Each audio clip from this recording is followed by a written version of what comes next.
All right, let's talk about surviving in one of the toughest places on Earth. Today, we're diving into the absolute essentials of desert survival, pulling our intel straight from field-tested military reconnaissance guides. So let's get right into it. First things first, let's get real about the stakes. The desert does not mess around. When it's over 40 degrees Celsius out there, your body is losing water at a terrifying rate. Without it, your survival clock is ticking down to just a couple of days, maybe even hours.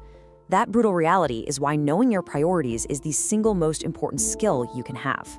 So here's the game plan. We're going to start with the basic rules of the desert. Then we hit the big ones, water and shelter. After that, we'll get into the art of staying invisible with camouflage, touch on how to find food, and wrap it all up with the most important tool you have, your mindset. Look, to make it in the desert, you've got to play by its rules. And rule number one is knowing exactly what you're up against. The threats out here, they're not always what you'd think. You might think the air is the biggest danger, but check this out. The ground itself, the sand, the rocks, can get up to a blistering 80 degrees Celsius. That is hot enough to cook on. This intense heat radiating up from the ground is exactly why getting off of it or under it is absolutely critical. Okay, this is one of those things that seems totally backwards, but it could literally save your life. Your gut instinct is to strip off layers to cool down, right? Wrong. That's a huge mistake. Your clothes are actually a shield against the sun's direct radiation. More importantly, they trap a thin layer of air next to your skin, protecting you from those hot, drying winds and slowing down dehydration. All right, with a healthy respect for the environment established, we move on to the number one job, finding water. This isn't just a good idea, it's the one skill that turns a death sentence into a fighting chance. Nature actually leaves clues all over the place. You just have to know how to read them. Keep your eyes peeled for birds circling overhead or insects like bees, they never stray too far from water. Plants like willows are a dead giveaway that water's just under the surface. A classic move is to dig on the outside bend of a dry riverbed. And hey, don't forget to look for signs of people. Animal tracks that all lead to one spot might point you to a hidden well. But what happens when there are no signs? No birds, no plants, no tracks, just you and a whole lot of sand. It feels hopeless, doesn't it? But believe it or not, there's moisture right under your feet. The real question is, how do you get it out? And this is the answer. This solar still. It's such a simple yet brilliant piece of engineering. Here's how it works. You dig a hole, stick a container in the middle, and throw in some green plants to boost the humidity. Then you cover it all with a plastic sheet.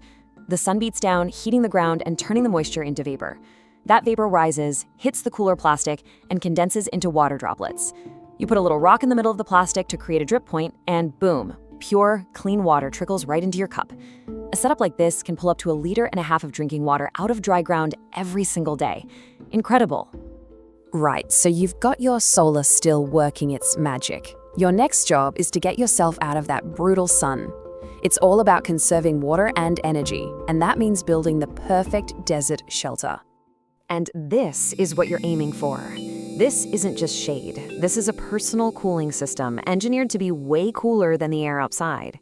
It uses the Earth's natural insulation and some clever airflow to create a space where you can actually survive the peak heat of the day. So here's the secret sauce. You dig down a couple of feet to where the ground is naturally cooler. The first tarp gives you shade, but it's the second tarp, rigged about 1 foot above the first, that's the real game changer. That air gap lets the wind blow through, carrying away all the heat that builds up on the top tarp. It stops the whole thing from turning into a greenhouse and keeps you surprisingly cool underneath. Face the entrance into the wind, and you've even got natural air conditioning. Okay, staying alive is one thing, but in a recon scenario, you're not just fighting the environment, you might be avoiding an enemy, and that means staying invisible is just as important as staying hydrated. This quote right here, it nails the entire concept. Nothing screams human like the silhouette of a head and shoulders. The whole point of camouflage is to completely destroy that shape, to make yourself just another rock or bush in the landscape. And wow, just look at that. That's the principle in action. See how it's not just about color? It's about texture, pattern, and breaking up that human form until it literally vanishes, even when someone is looking right at it. So how do you do it? Well, you make the terrain your best friend. Shadows are your home. Reverse slopes hide you from view. You use anything you can, strips of cloth, local plants, to break up your outline. Here's a great field trick. Sprinkle local dirt onto wet paint on your gear to match the ground perfectly. You cover your tracks. But the most powerful camouflage tool you have? Stillness. If you think you've been spotted, just freeze. Like an animal. Movement is what gives you away every time. Now, water and shelter are your immediate must-haves. But if you're in it for the long haul, you're going to need to refuel. The good news is the desert isn't quite as empty as it looks, but you have to be careful. A pretty solid rule of thumb is that if it walks, crawls, or slithers, you can probably eat it, as long as you cook it first. Some plants, like the prickly pear cactus, are a double win: food and water. But here's the big warning, you have to remember this. If you break a plant and it bleeds a white, milky sap, just leave it alone. That's nature's warning sign for poisonous. And always, always, cook your food if you can. It kills nasty parasites and makes it way easier for your body to digest. We've covered all the physical stuff, the how-to. But honestly, none of it matters if your head isn't in the right place. Survival is a mental game, first and foremost. It's a battle against panic and despair, and you have to be ready to win it.